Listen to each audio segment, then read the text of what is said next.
The air hung heavy with the stench of decay, a smell so potent it seemed to cling to the walls and seep into the very fabric of the building.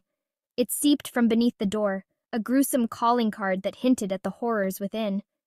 Inside apartment 213, a scene of unimaginable horror awaited, a tableau of terror that defied comprehension.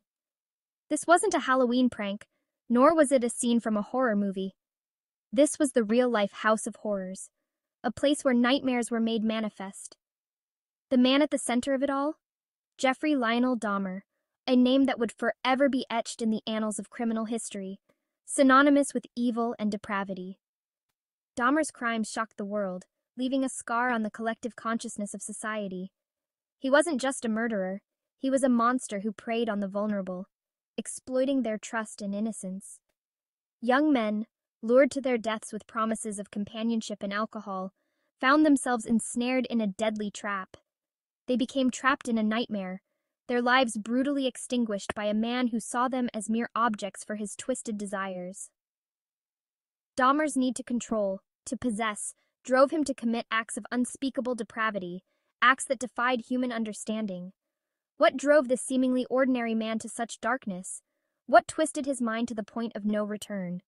How did he manage to evade capture for so long, operating right under the noses of his neighbors and the police, leaving a trail of devastation in his wake?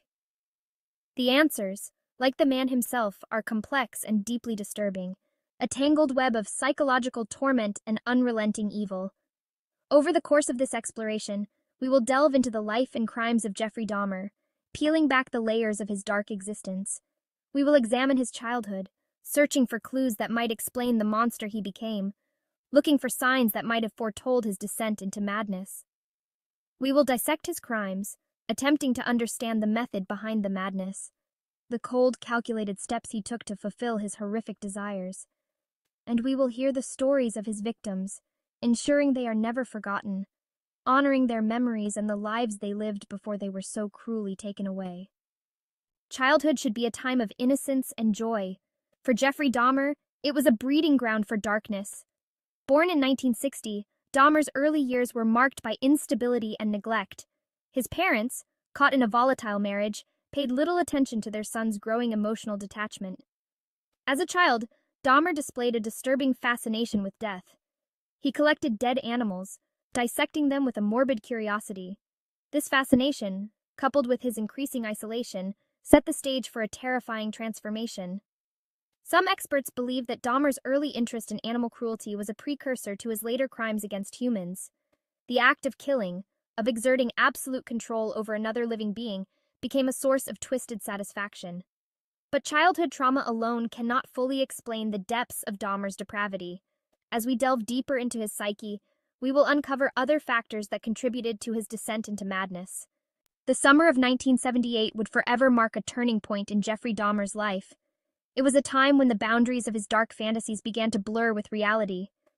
It was then, at the age of 18, that he committed his first murder, an act that would set him on a path of unimaginable horror. The victim was Stephen Hicks, a hitchhiker Dahmer picked up near his Ohio home.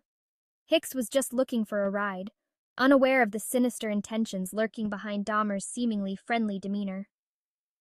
Dahmer invited Hicks back to his house, plying him with alcohol. The two drank and talked, but beneath the surface, Dahmer's mind was a storm of conflicting emotions and dark desires. As the day wore on, a dark desire began to stir within Dahmer. He felt an overwhelming need to possess Hicks, to keep him from leaving. He wanted Hicks to stay, to be under his control completely. The thought of Hicks leaving filled him with a sense of panic and desperation. When Hicks tried to leave, Dahmer bludgeoned him to death in a fit of rage. The violence was sudden and brutal, a manifestation of Dahmer's inner turmoil and need for control. The murder sent shockwaves through Dahmer's being. He was both horrified and exhilarated by what he had done. He had crossed a line, and there was no turning back. The act of killing had awakened something deep within him, something that he could not ignore. The act of killing, far from repulsing him, had awakened a deep-seated darkness. It was as if a door had been opened, and there was no way to close it again. Dahmer dismembered Hicks's body, scattering the remains in the woods behind his house.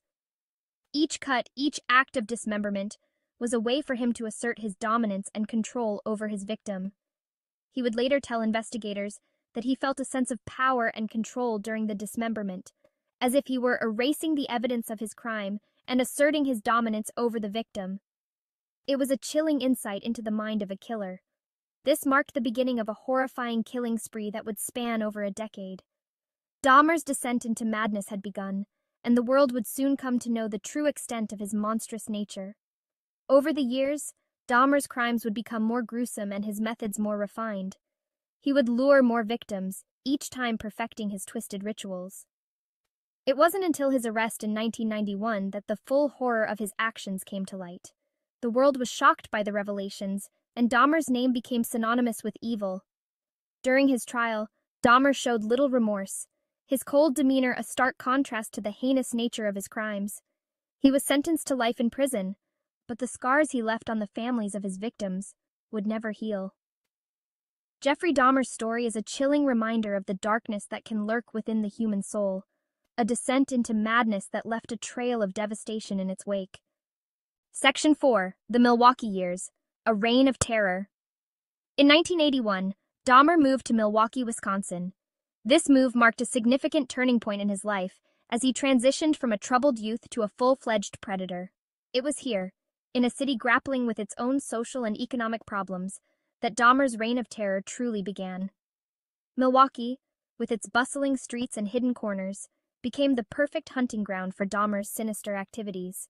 He found work at a chocolate factory, a job that provided him with the means to support his gruesome secret life. The factory's monotonous routine and night shifts allowed Dahmer to blend into the background, unnoticed by his coworkers. Dahmer's modus operandi became chillingly consistent. He developed a methodical approach to selecting and capturing his victims, ensuring that his dark desires were meticulously planned and executed. He would frequent gay bars and bathhouses, preying on young men who were often estranged from their families or struggling with addiction. These places, filled with vulnerable individuals seeking solace, became his hunting grounds. He would lure them back to his apartment with promises of money, drugs, or simply a place to stay. Dahmer's charm and seemingly harmless demeanor made it easy for him to gain their trust. Once inside his apartment, Dahmer's victims were trapped. The small, cluttered space became a prison from which there was no escape. He would drug their drinks, rendering them helpless. The use of sedatives ensured that his victims were completely at his mercy, unable to resist or call for help. Then he would begin his horrific rituals, torturing, killing, and dismembering his victims with a chilling detachment. Each act was carried out with a cold precision, reflecting the depth of his depravity. Dahmer's apartment became a macabre shrine to his twisted desires. The walls, once ordinary, now bore the marks of his gruesome activities, turning the space into a house of horrors. He kept souvenirs of his victims, preserving their skulls, bones, and even organs in jars filled with formaldehyde. These grotesque mementos served as a constant reminder of his power and control over his victims. The stench of death permeated the apartment, but Dahmer seemed oblivious, lost in his own world of darkness and depravity. Neighbors occasionally complained about the foul odor, but Dahmer always had a ready excuse, deflecting any suspicion. Despite the occasional complaints from neighbors about strange smells and noises, Dahmer managed to evade detection for years. His ability to maintain a facade of normalcy allowed him to continue his horrific acts without interruption. It wasn't until 1991 that his reign of terror finally came to an end. The discovery of his gruesome collection and the testimonies of his surviving victims shocked the world, revealing the true extent of his monstrous deeds. Dahmer's trial became a media sensation as the public grappled with the horrifying details of his crimes. The once quiet man from the chocolate factory was now exposed as one of the most notorious serial killers in history. The city of Milwaukee, forever scarred by Dahmer's actions, struggled to come to terms with the darkness that had lurked within its midst. The legacy of his reign of terror serves as a chilling reminder of the evil that can hide behind a seemingly ordinary facade. Section 5. The lure, vulnerable victims, calculated charm. Jeffrey Dahmer did not fit the stereotypical image of a serial killer. He was quiet, even shy, and possessed a certain charisma that he used to disarm his victims. He would often approach young men who were down on their luck, offering them a listening ear, a place to stay, or simply a friendly face. Dahmer specifically targeted vulnerable individuals, those who were less likely to be missed, or whose disappearances might not raise alarm bells. Many of his victims were young, gay men of color, a demographic often marginalized and ignored by society. He would shower his victims with attention and affection, playing the role of a caring friend or potential lover. He would buy them gifts, cook them meals, and listen patiently to their problems. This calculated charm was all part of Dahmer's plan, a way to gain their trust and lure them into a false sense of security. Once he had his victims where he wanted them, alone and vulnerable, the mask would slip, revealing the monster beneath. Section 6. The Rituals, a Macabre Methodology. Dahmer's crimes went far beyond simply taking a life. They were calculated acts of horror, driven by a need to control and possess. He developed a series of macabre rituals, each one more disturbing than the last. After drugging his victims, Dahmer would often strangle or stab them to death. But the killing was only the beginning. He would then engage in acts of necrophilia, seeking to prolong his control over his victims even in death. Dahmer's obsession with control extended to his desire to create living zombies. He would drill holes into the skulls of his victims while they were still alive, pouring in hydrochloric acid or boiling water in a twisted attempt to control their minds. These horrific experiments always proved fatal. Dahmer would dismember his victims' bodies in his bathtub, often keeping souvenirs like skulls and genitalia as trophies. He experimented with cannibalism, eating the flesh of some of his victims in a grotesque attempt to make them a permanent part of him.